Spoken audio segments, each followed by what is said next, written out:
Hello. Hello. My there God, I'm sitting here for 10 minutes trying to figure out how to do this. You're thinking too much into it. It's like, boom, boom, you're in. People have said to me, I've been asked a lot to do this, and I've never done it, and I couldn't figure out why I haven't done it, but I figured it out this morning. I feel old school. I feel like I'm not the star. You know what I mean? This was such a new thing to so many people before this. Yeah. I certainly had no idea, but it's when I ask people to do this, they're like, okay, so you're going to send me a link and then I'm going to, and I'm like, it's actually very, very simple, which, that makes it almost more confusing. Well, this is my first one. It's strange that you see people here. Welcome. You kind of want to ask them to, chime in live, but I guess they can't chime in live. Maybe I'm going to have my, hey, Tucker, come here. Come on. Come. I love it. Come. I love it. Hold on a second. I love special guests. Come here. Oh, he has a mic and everything. I'm gonna have. Oh, that's for my music. Come here. I'm gonna have my dog join. Come here. Yeah, come. Absolutely. All right. Come on. Oh, he's gonna like this. Hi, Tucker. He's gonna like this. Okay, look, we can both. Oh my God, what a sweetheart! I'm so glad he is there with us to chat. This is gonna be so much fun. All right. I'm so excited for this. All right. Everyone Tucker, say hi to Tucker. Can you answer those questions? Yes. Let's see what Tucker has to think. I'm so excited to talk with you because you are just filled with nuggets of wisdom, and your blog is absolutely spectacular. For anyone who hasn't checked it out, it's just brianmedavoy.com. And you have just so many incredible posts up there. Tucker too. Just from your experience and your trials and tribulations of being a manager. This is making me so happy right now. Thanks for asking me to do it. I think what you're doing is amazing. Actually your Instagram. You have two of them, right? The casting director's cut, and then you have your personal one. I have my personal one too, yes. Your personal one, both of them are actually really amazing. And what you're doing for all these actors is pretty incredible. And you can tell that it comes from your heart. Yeah. Yeah, it does. I've never had the opportunity and the time to connect with actors in this way. Yeah. I've always wanted to, but we're busy, so it's hard to be able to hear their side of things and hear their struggles. Yeah. And something that I hear a lot of is just, my manager told me this, my agent told me this, which is something totally different than what I would ever think. So a huge reason why I like doing these is to kind of try to shed light on some of these contradicting opinions out there, and everyone has their own opinion. I'm not saying that there's one right way to do it, but to at least hear why someone has that opinion and to shed light on that versus I know you talk a lot about social media, and I always talk about social media doesn't matter. So it's interesting to hear both sides to see, social media might be important for you as a manager. And so we'll talk a little bit about maybe for me, as a casting director, I'm not going to have the time to look at someone's social media. If you're pitching someone to me, I need to just see what I need to see. Right. So anyway, we'll get into all of that, but I want to start with your beginnings. The beginning of your career, how you got into this crazy industry, and what really drove you to get into it. What drove me to get into it was, most people think it was my father that got me into Hollywood, and he's helped tremendously, but it was my mother, who was a music teacher, and she forced me growing up with her. I grew up with her until I was 10 years old, and she used to take me to all the shows, the Les Mises and the Phantoms, and force me to watch Sonny and Cher and go to the ice skating events, and she would tell me I needed to know the difference between a double toe loop and a triple sow cow. And truthfully, what happened to me was I would go to these shows, and for whatever reason, always in a moment of passion, whatever that was, whether it was Cirque du Soleil or even as a young child, I always turned around and looked at the audience. And I was always amazed at the way those people on stage or performing wherever they were, how they made people feel. And truthfully, I wanted to be one of those people up there. I wanted to make people feel a certain way. And I tried acting and I sucked. You're not alone. I've always kind of known what I'm good at and what I'm great at and what I'm not good at. Yeah. And once I realized that I was not meant to be an actor, I said the next best thing would be to represent them. And truthfully, my first client ever in the business 30 years ago was Kathleen. Oh, I'm drawing a blank. I know her name. Kathleen. I can't think of her last name now. She played young Cosette. Oh wow. Karen. I'm sorry, Karen Feynman. Oh, Feynman, yeah. was her name. I haven't seen her for a long time. But yeah. Anyway, so I realized if I can't be one, might as well represent them, and that's truly how I started in the mailroom. And I was fortunate enough to work for Richard Lovett the day that he was promoted from Fred Spector's desk, and then I was doing that while I was at UCLA, and then I started in the mailroom at ICM and worked for Ed L'Amato. And at that time, I quit ICM. I couldn't figure out if it was hard being a son of, or if I just didn't like being an agent or what. And I ended up going to a smaller agency, Intertalent. It was a great company. And then you know, I left there and became a manager and met my business partner, Erwin Moore, in an office building, and ended up working for him. And now we've been partners for over 25 years. Yeah. So that's been, but I went up really fast. I went down really hard, and now I'm trying to come back. So yeah, that's the real story. I think you're back. I think you're I think you're for sure back. Thank you. So I want to ask you some questions, you know, as if I were an actor myself, because I think it's helpful to, you know, we can talk about, you know, tips and tricks and do's and don'ts and things, but I think it's helpful for actors to hear step by step, sort of a day in the life of, you know, getting representation. So say, you know, I've been training, I feel really amped up and ready to put myself out there. How should I approach maybe you or any other representative? Like, what's the best way to approach representation? To figure out how to help them. Yeah, I've heard that before, and I totally agree with it. I get, you know, 20 letters a day, and most of them, when it says Dear Brian or to whom it may concern, usually that Dear Brian is in a completely different font than the rest of the note, which tells me right away that they're sending that to a number of other managers. And truthfully, that's okay, but there's an art to making somebody feel as though you've done your homework on them, and why that they're the perfect partner for you, and what they have to offer, and also, you know, what you can offer them. I mean, you know, I work with 2 actors now that aren't my clients, but in a lot of ways they're like my clients, because they were smart enough to figure out what drives me and where my voids were and how they can help fill it. And if they can help fill it, you know, posting social media, which I don't do, I just write the content that, you know, and they've had a lot of help from me. They've had a lot of auditions, they've had a lot of, you know, and you know, I think it's really important is to figure out, you know, you'll be different if you can figure out how you can help somebody and think about it that way. That's interesting. I mean, we're all accessible. We're all accessible now. And you know, I don't know if you're going to get me on a roll or not, but if I get on a roll, I'm going to start. I know you will. I can get on a roll because truthfully, what I'm going to say is this is an exciting time. Yeah. All right. You know, you can look at this as a disaster or an emergency, but I mean, what comes from the word emergency? Emerge. Okay. Yeah. And, you know, I don't look at this as, I mean, yeah, it's an awful situation for, you know, for people financially. It's an awful situation, the health of it all, but in every disaster, you know, or in every storm, what happens after a storm? It clears up. Yeah. And so this is a time now to really actually turn all these negatives, you know, into positives.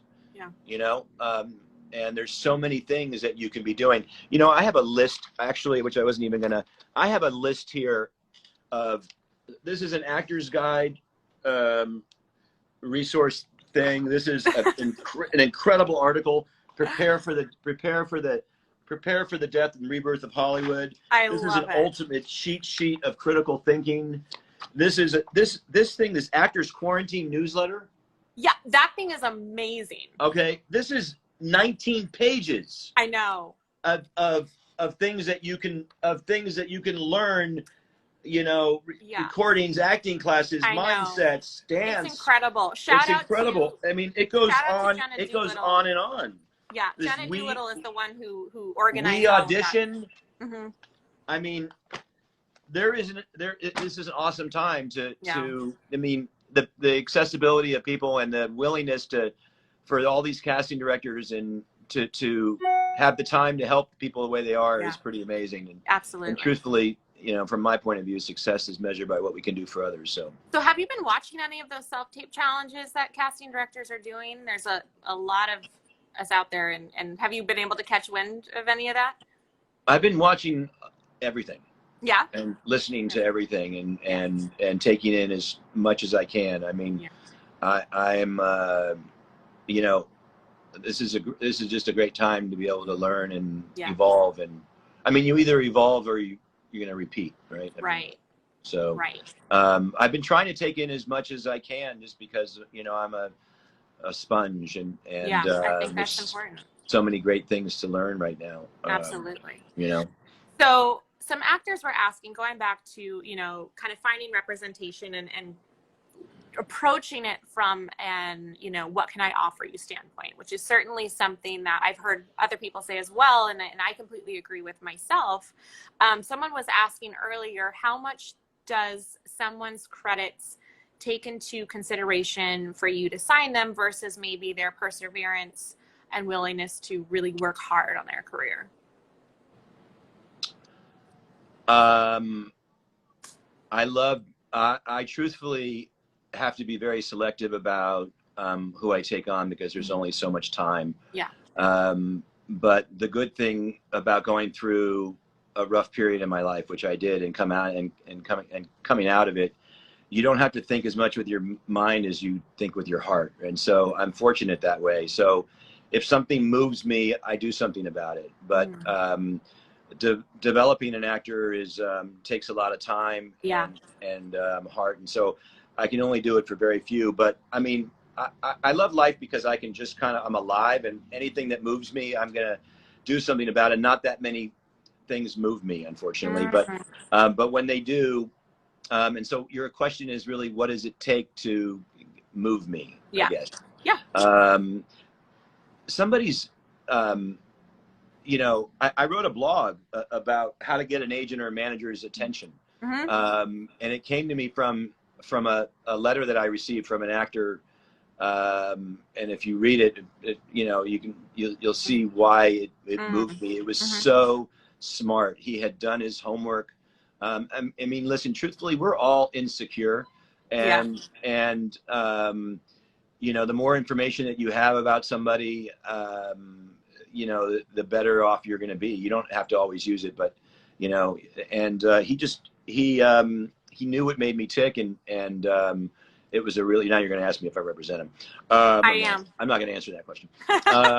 I talk to him all the time. I don't. He ended up not wanting to be an actor, but his name is Ryan Popaker. But I mean, so but I am very moved by all the work and all the hustle that certain actors do, you know, and I have a lot of respect for that, and I look at that. No, absolutely.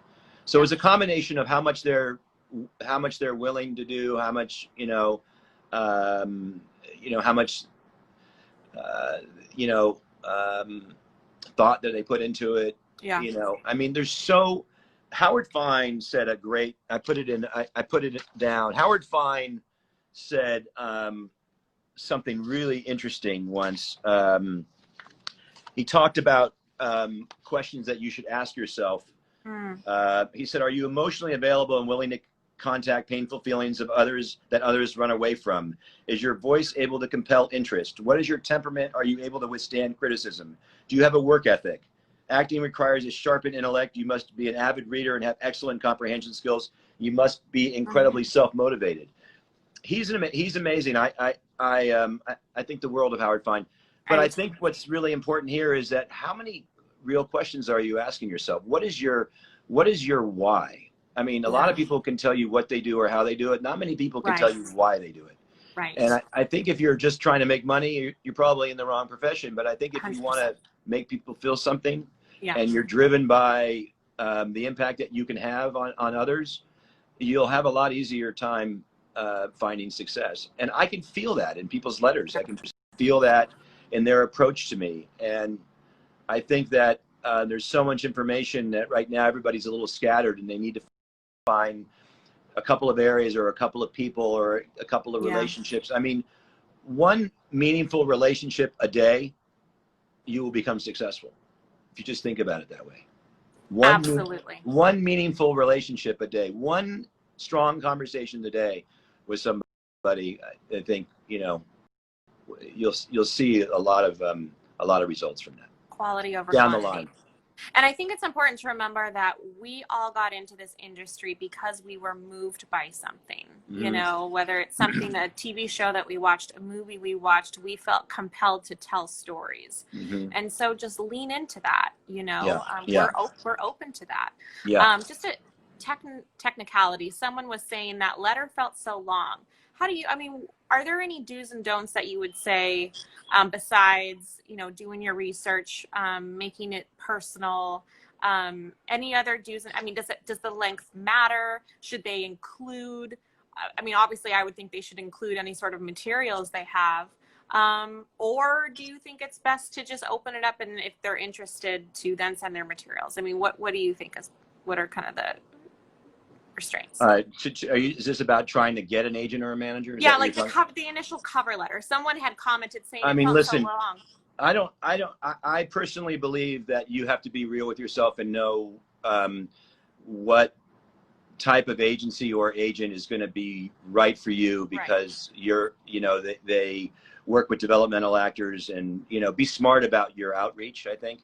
And then figure out, it's so easy to learn. We're in the information age, right? So, what does Tony Robbins say? Knowledge is power, and information is currency. And figure out what 3 agents make sense for you, and then go learn everything about them. Who they, and you can connect the dots. You can see who they represent, and you can find out they represent a friend of yours, or and then learn what they've done for them, and then write them a note and say, I've been following you for a while. I'm amazed at what you've done for so and so, and truthfully, I'm not, meeting with a ton of other people, and you're somebody that I can't take a no from. And how about if I come in and intern for you for a couple of days a week, right? There's so many things that you can do that are so smart that other people aren't doing, right? So I don't think you look for an agent. I think you find the agent that you want, and you just, eventually you wear them down because you're being classy and you're being creative, and letting them know that you're their partner, and here's why. That's actually how I got into casting, because back in the day when internships were still a thing, I was trying to get internships, but the few ones out there were going so quickly. So I signed up for, CSA has a section where you can sign up for job postings, and I knew I hadn't had a job in casting before, but I was getting all the casting assistant emails. So I started emailing them saying, I don't have any experience, but if you're looking for some free help, that way I was applying for all the internships and all of those offices who clearly had a lot of work and needed extra help. And that's how I got in. The first person I ever sent that to was like, whoa, I didn't even consider that. Absolutely. And that turned into an assistant job. And then, Right. The whole thing is, everything is a Rubik's Cube right now, and everybody's trying to figure it out, but that's a lot of fun. I always say, if you're A and you want to get to C, it's B that matters. It's in the journey, right? And, and we're forced to, right now, actors are forced to be thinking from a business standpoint a little bit more now than ever. I've always believed that LA was a little bit more of a business than, let's say, 100%. West End or Manhattan Theater Company or Steppenwolf in Chicago or whatever. I think, the actors that really succeed are the ones that can figure out how to combine their craft with the understanding of how the town works. And once you combine, the craft with how the town works, usually when your career takes off, because in LA, it's a business. Yeah. And so right now you can get down to business, and Yeah. and there's so many things that you can do, watch, learn, and you know, I think it's a great time for that. Absolutely. I had my company on the first day that we were working from home. You know, my support staff, my amazing support staff, was I was trying to figure out how I could keep them motivated and how we can collaborate, and so I started, and I did it for 4 weeks, and actually I have a book that I created, right? Oh my gosh. And the book is divided into months, and the book is what personal letters reveal about human struggles. And so Wow. what I had them do was I had them document everything that they've seen, read, heard, felt, or helped through the course of in one day. And at the end of the day, at 7 o'clock, they emailed me whatever they saw, heard, felt, read. And the real reason that I did it was I wanted to have them look at the day differently. I wanted them to wake up and just, if you saw a quote that moved you, sometimes you see a quote and you listen, wow, what a great quote, and then it's gone. But if you write it down, actually, I did it for that reason. I also did it because I knew that we're in history right now, and that if they had a book later on to give to their kids, it would be a great gift. But that's amazing. So I actually was thinking about, you know, and I think a lot of the things that I ask people to do, they you know, they hate me for it at the moment, but later on they realize, because I've made a lot of mistakes, so I've learned. Yeah. I learned what to do. Gotta learn from them. I learned what to do. Yeah. That's amazing. Yeah. So we actually you talked about this maybe briefly before. But having said that, I'm sorry. There's so many, like all these incredible documentaries. Yeah. Incredible documentaries on, and you can learn a lot from an Oscar-winning actress or an actor, but how they got there and what they had to go through is amazing. It is truly amazing. And that's what's so great about a lot of these documentaries. Yeah. You know, I mean, I just watched a documentary on Shep Gordon, you know, who's a great manager that Mike Myers directed. And, you know, I've watched so many documentaries, but basically what's interesting about them is the beginnings of their careers and how what they had to endure. Yeah. I think that it's so just soaking all of that knowledge up and finding your way is so amazing. Yeah. We talked a little bit about hip pocketing this week on this page earlier, and I know you talked about it maybe a little bit in the sense of actors that you've been working with but who haven't signed, and there was a little bit, some actors had, I don't know if confusion is the right word, but I don't believe in it. I don't believe in it. You don't believe in it? Okay, talk to me about that. Nope, never hip pocketed. I've never hip pocketed anybody. I never will. Nor do I ever given a client a contract. Two things I would never do. So that's interesting too, because some actors say, I have to, like, it's a scam if we don't sign contracts. And to my knowledge, you can have a verbal agreement and not a signed agreement with an agent or manager. Listen, right? Here's my reasoning. First of all, what happens if I hip pocket somebody because they haven't gotten their break, and 6 months after I hip pocket them and they get their break, and I say, okay, let's work together now? How does that make them feel? Yeah. You either go for it or you don't. Yeah. I don't know. I don't even know how to spell the word middle, truthfully. And I either believe in somebody and give it my all, or I don't do it. Also, in terms of contracts, you know, listen, I was trained to be an agent. Agents are governed by SAG. Managers are not. Yeah. And truthfully, we're not allowed to procure employment. So ultimately, I was raised that if you wanted to, you know, break up the contract, then you could. But so I also don't operate from life with fear. You know, I've always, you know, I'm going to do the best job I can. And if it works, it's amazing. And if it doesn't, that's okay too. Yeah. So, you know, I've never been screwed over by a client. I think a lot of it has to do with the fact that I don't operate from, you know, if you hand somebody a 3-page contract, I don't know, it exudes fear to me. I agree. For anyone who asked, some people asked what hip pocketing is. We have a definition on one of our posts. I don't see questions, but you do, right? You can say, do you see the thumbs up and the waves that people are doing down below? Yeah, but it doesn't scroll. Oh yeah, I see. You have to scroll a little bit. So people are saying, what is that? So it's essentially, it's essentially like a trial period between an agent manager and a client where they're not actually signed by them. They're not actually submitting them, but usually it happens in bigger agencies when they either in their department, or if it's a boutique agency, all the agencies have to sign off and that agent feels really strongly about that client, and maybe the other agencies are worried because of lack of credits, and so they need to then prove to them through a booking or something that they are worth bringing onto the roster. That's just the definition of it. Yeah. But I don't have to. It doesn't matter. Hip pocketing doesn't obviously affect my job at all. I just find it interesting to hear different viewpoints and experiences. Yeah. You know, 'cause I know a lot of actors have gone through that. Yeah. So when you sign, when there's someone that you're interested in signing, I assume that you would also have to get Irwin's approval, right? I mean, we have a 25-year history. I mean, he knows me so well that, I mean, I tell this to my associates and the other managers, that I'm going to allow you to run with anything that you want to run with. But you better pretend when you're sharing that with me that I am a buyer, and because I'm going to be able to tell how passionate you are about somebody. And if you tell me I think, or I mean, I think it for me doesn't work. Yeah. I know that this person has the talent. This is what I saw. This is how I would sell him or her. This is why I believe in them, you know, and let your passion become infectious. And if I feel it, then go with it, run with it.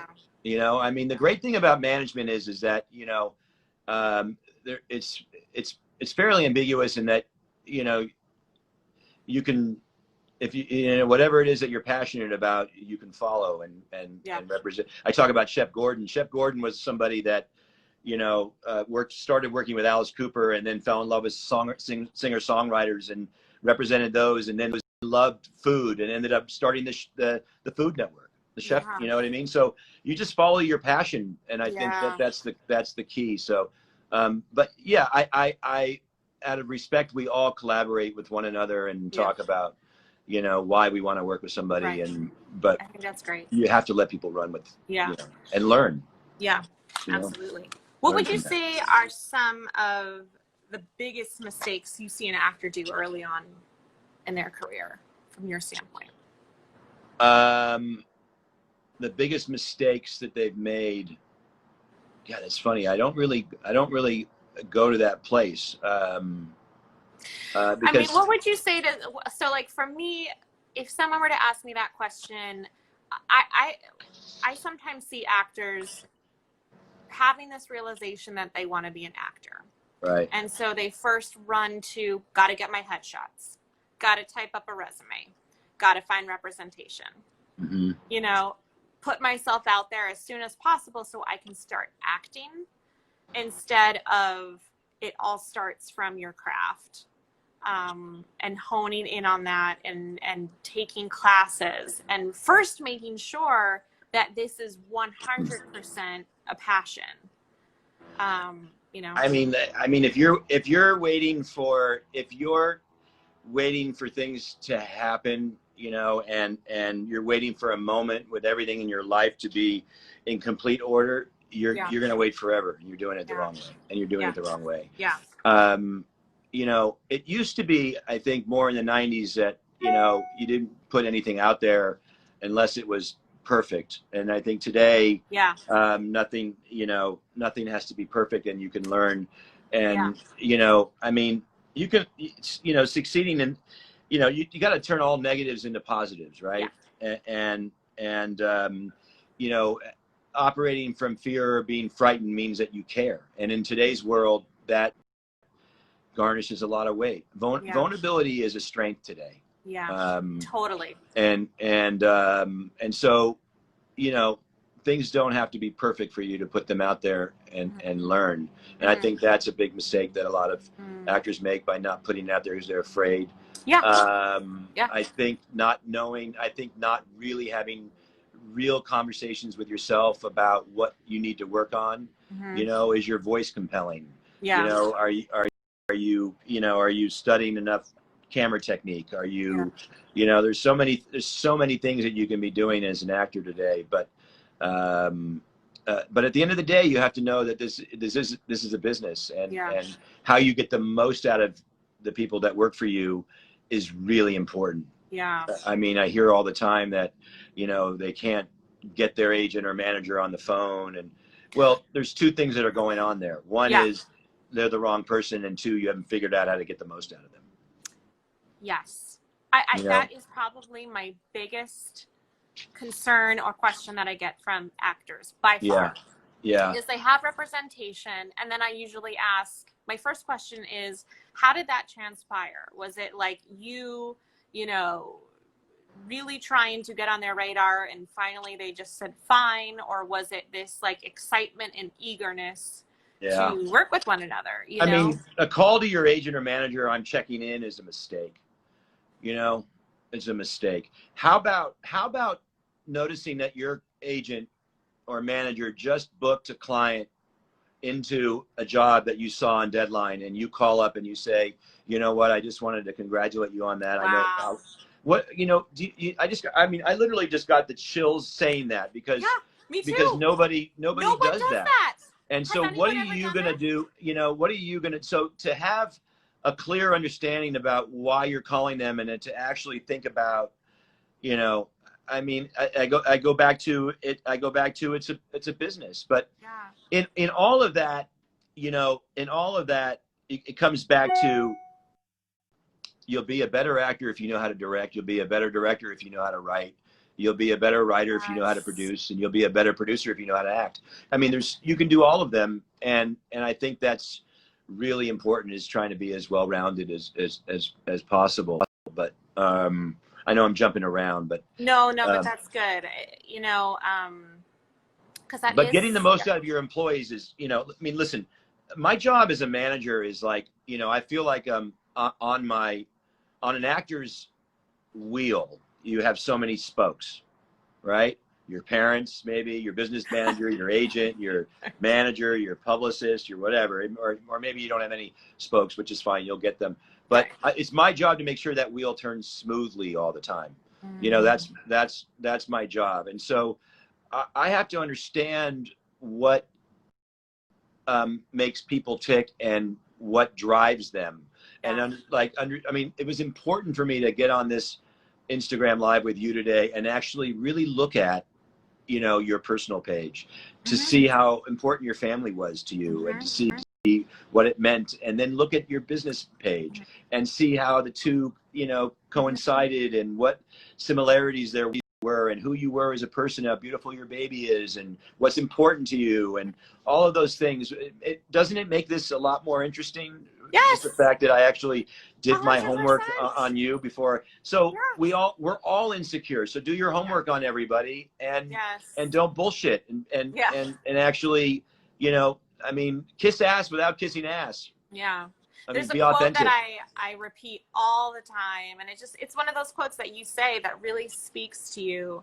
And it's one of those things that I heard. It's a Conan O'Brien quote, but it kind of goes along with what you're saying. And to paraphrase it, it's basically, you know, life doesn't always work out the way you had hoped, but if you work really hard and you're kind, amazing things will happen. You know, and whatever those amazing things are, they may not be something you plan for, but working hard and being kind goes a long way, and that's something that I mean, there's a fine line, I guess, but you know, I mean, listen, here's the deal. Reason is the steering wheel, and emotion is the gas pedal. Yeah. Totally. You know, and eventually, I mean, I watch these documentaries on Lance Armstrong and Michael Jordan, and you know, I'm not even in the same conversation as these talents, but I get so inspired by the mistakes they've made, by how vulnerable they are, by how they get the most out of the people around them, and I mean, Michael Jordan's line is, you know, I wanted to be the greatest, and then I want to be better than that. That's awesome. Wow. To me. That's awesome to me. I mean, you know, life is short. You know, I mean, I love life right now because I wake up and I think about you know, I think about how many people I can help in the Yeah. course of one day. And at the end of the day, I just think about it, and, you know, I've become alive, you know? And so, I mean, I think you need to do the same thing as an actor. You need to wake up and get excited about watching, you know, movies for a different reason, and also rooting for people. I mean, a lot of people look at the award shows and they see people that have won an award and they're like, you know, damn it, that should have been me. Well, the minute you say that, it shouldn't be you. Actually, you should learn from the person up there and want to give them a hug. You know, actually a hug is funny. In the old day, in the, you know, not anymore. Now it's like, if you're mean to me, I'm going to hug you. It's kind of a strange, wave, thumbs up. Which funny. you do. You talk a lot about admiration versus jealousy. Talk about what? Admiration versus jealousy. Yeah. You know, which kind of goes along with that. And that's a tough thing in our industry, you know. For jealousy is a bad word. It's bad, but I mean, I know that I have felt it. I know other actors have felt it. And you. I mean, we all feel it. Yeah. But it should be something that drives you. Yeah. And you know, I mean, I'm a study of everything. Truthfully, I mean, you know, I look at, you know, for instance, kid actors. You know, someone quoted you down there. Jealousy is admiration that you haven't accepted. That is a Brian Medavoy quote. Oh, really? See, I did my research. Somebody sent me some of my quotes. I don't remember what they are. I just speak from my heart. But it's great though. You're totally in your wheelhouse. Yeah. If you're, I don't know. Anyway, I think you have to be motivated by somebody's success. And we were talking about kid actors. So kid actors. So I was always interested what made Tatum O'Neal book those jobs more. Yeah. You know, get ET and you know, and if you look at interviews with kid actors, they all talk like they're 40, right? Yes. So there's 6 talking, and all of them, all the ones that have had success. Yep. And so that's just an observation that I like to teach, right? That's just so, I mean, I think it applies to everything, you know, what you're learning from others as opposed to, you know, I mean, I had an actor that told me once, you know, he felt like, you know, he wanted to know why he wasn't Denzel, you know? And I told him that, you know, I mean, first of all, Denzel came around during, you know, right after Sidney Poitier finished, and, you know, took a lot of his roles. Timing was a big part of that. Yeah. But the minute you say, you know, why aren't I Denzel, is the minute you're not going to become Denzel. Right. What can you learn from Denzel, right? And I think that, you know, but it goes back to the why. I mean, I think your why needs to be aligned, and I think the why is really important. What is it about acting that you really? Why is it that you want to be an actor? Yeah. What is it about it that, you know? And I think that if it's to win awards and to make money, I think that you're going down the wrong path. I think it's really truthfully about how you want to make people feel and how you want to make a difference in their lives. And I'm not going to give it away, but you do have a really, really great blog post on that, which is the difference between an actor and a star, which is really interesting. Well, those are, that wasn't a blog, really. That was just, one-liners. Wasn't it just one-liners? They were awesome, though. Oh, really? Like, they were awesome. So, I mean, just go read that one, because it's so true. I mean, the hard line is that, you know, the hard thing for me is, and I don't know the answer necessarily, but I know that I build stars from stars. Yeah. I think they're already a star. Yes. You know, and the real question that I don't have all the answers, but the real question is that, because they talk about charisma a lot, right? Mm-hmm. Well, can you gain charisma if you don't have it? I think you can. I think you can. You know, I don't think, you know, I shouldn't probably say this, but if you really look at Brad Pitt's early work, right? River Runs Through It, Californication. Yeah. Was he a great actor? I don't think so. But did he become a great actor? He did. Yeah. He became a great actor as he worked hard and as he got enough opportunities to work with the Finchers and the great, you know, but, you know, it's really important as an actor, especially in LA, because if you look at the beginning 2 or 3 jobs of every actor, you're going to find something really unique. You're going to find that, unfortunately or fortunately, however you want to look at it, right, most of them are cast on their physicality, on how they fit into a part. Yeah. And, you know, Jim Carrey, for example, you know, there was no way that he was going to convince others that he was going to do a Peter Weir film. Yeah. They gave him Dumb and Dumber. Yeah. They gave him Mask. They gave him things that he can do with his face. And then he had enough. Then once he got leverage, he was able to go work in dramatic stuff, you know, with Michel Gondry and, you know, others. But I think you need to go at what your strengths are, and figure, but have real conversations about, you know, where do you fit? Am I a theater actor? Am I an independent actor? Am I somebody that should be doing 10 poles? Am I, you know, somebody that's going to get a break doing guest stars first? Be real with yourself and know where you fit in. Yeah. I think that's really important. And I think sometimes actors I think that's really important. And I think sometimes actors go almost a little too far with that and have, like, lean into, like, I'm a doctor, you know, that is my type. Whereas when we're casting doctors, we're not looking for, can you pull off scrubs? You know? Yeah. It's just not. So, no, but that's true. It's to really just look at yourself and say, you know, what are my strengths? Yeah. And that is how you can. Also to take, first of all, you need to be completely off book. If you're not working hard enough, number one. Number two, you should have an idea about who this character is and go in and think about being great or shitty. Think about being what? Great or shitty. Right? You know, I mean, you know, again, I study, why do a lot of these Aussies, you know, everybody, all the Americans say these Aussies book everything.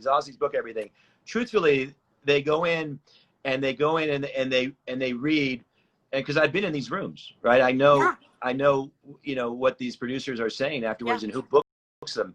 And truthfully, they go in and they're so awesome about their take on that role, and they put the sides down and they don't look up and go, you know, for affirmation. They go, thank you, mate. And they walk out and they say to the director, you know, I loved your movie. I love that scene with, and they walk out, and it's kind of like, you know, they look, you know, the creatives look at them like, you wait a second, they don't want it so badly, but they wanted it really badly. And it's kind of like dating in a weird way. I mean, there's a psychology. There's a psychology behind it. And what Lauren was saying is the Brits, they study, and they really, truly do. I mean, there is such a noticeable difference. And it seems to me that maybe if they decide they want to be an actor, their first thought was, I need to study, versus me. Sometimes, you know, actors out here tend to say, I want to be an actor. I need to get my website up.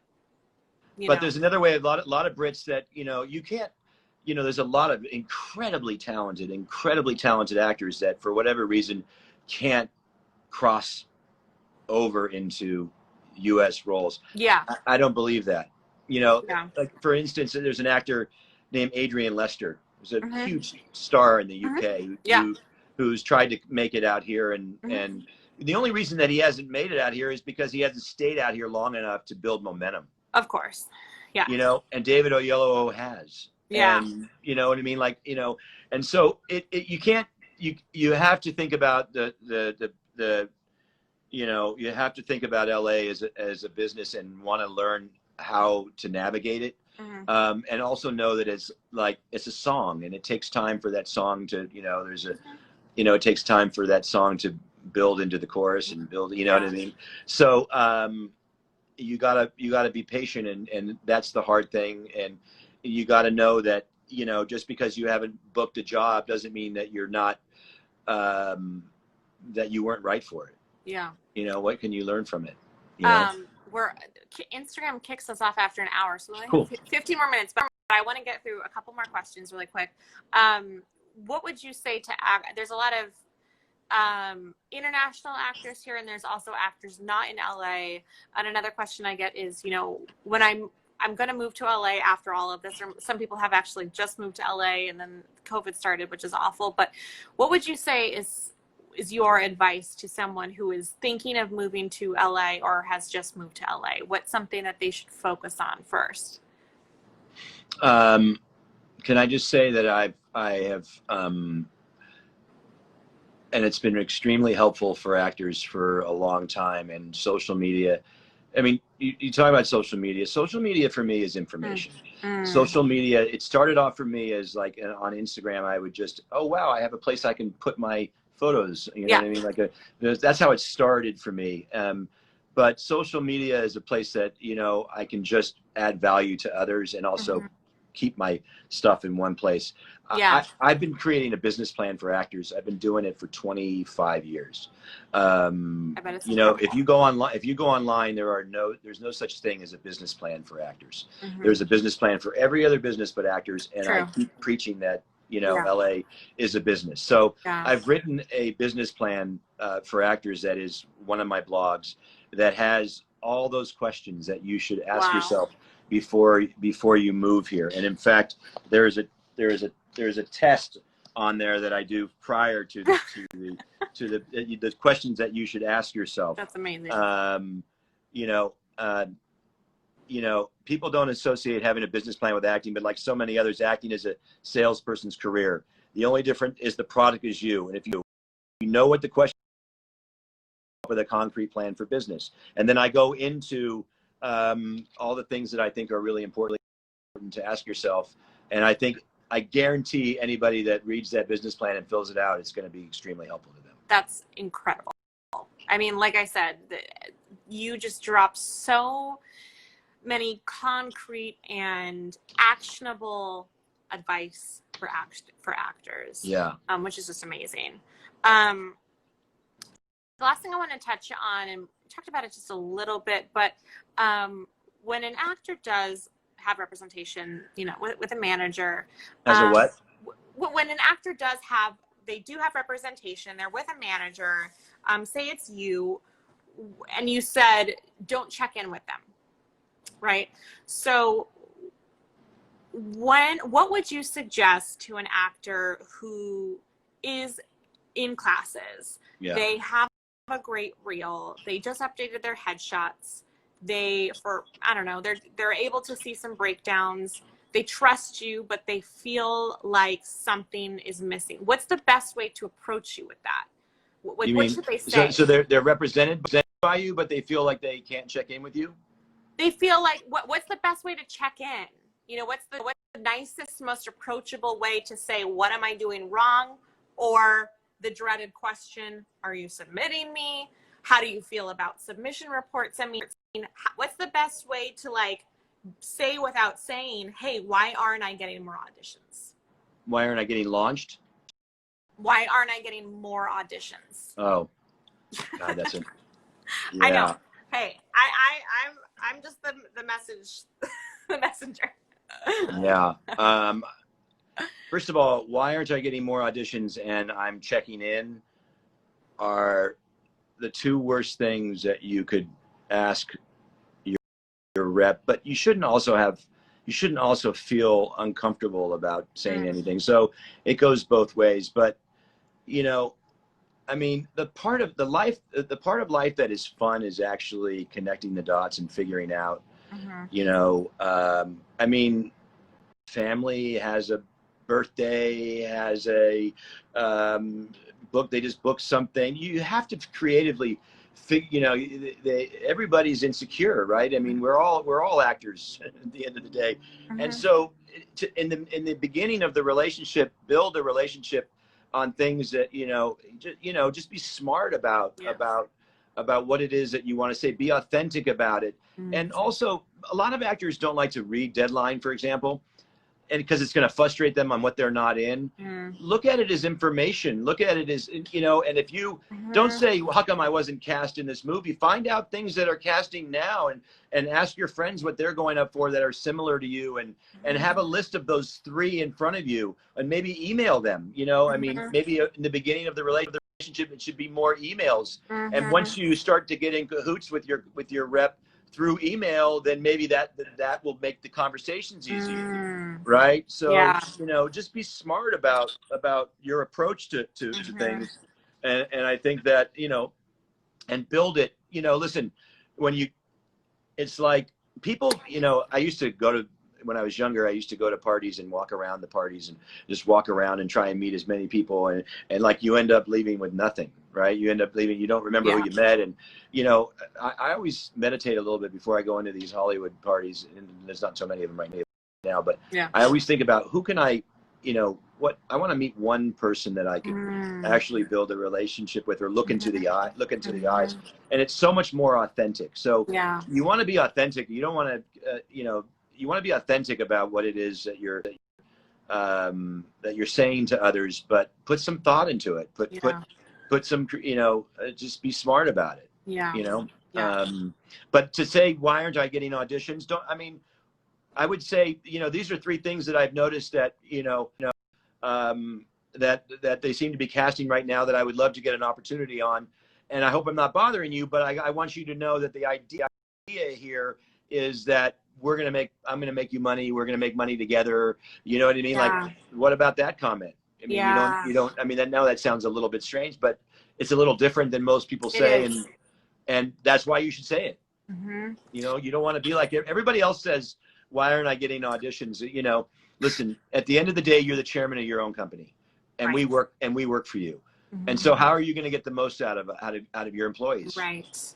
You have to think about it that way. Yeah. I always say it's important to be an intentional actor, which I think goes into that, to have intention with your words, with the questions that you ask. Right. And to not overuse your time, and to be careful about when you are reaching out to casting directors too, you know, not just your reps, and not emailing them every week, because it's, you know, is that really how you want to use that 10 seconds of their time? You know, just be how many times have you cast something that you were really proud of and you got a note from an actor just saying, you know, I just saw this movie or show and I just really want to, how many times? I've gotten a few, but it always ends up with something about them.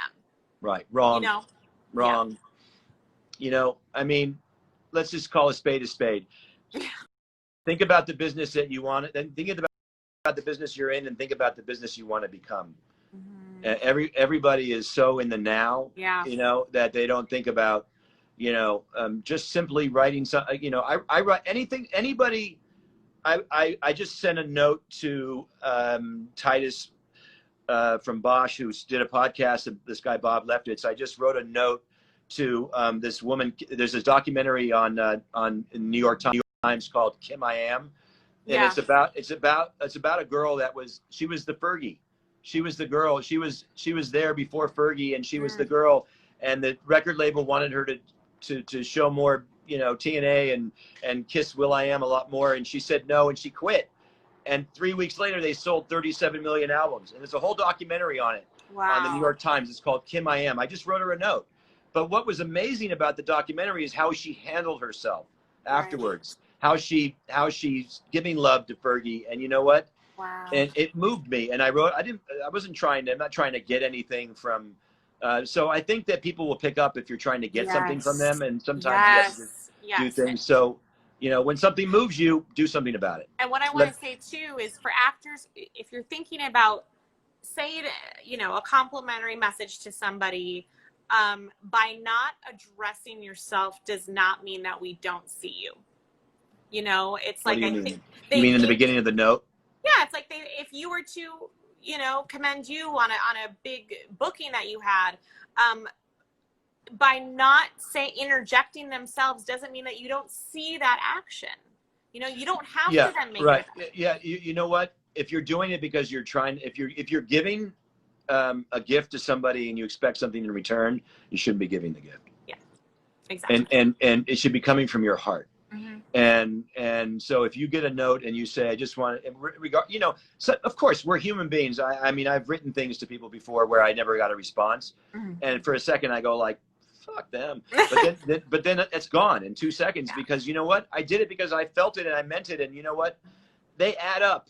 You know, and you know, I always say there are 170 baseball games a year.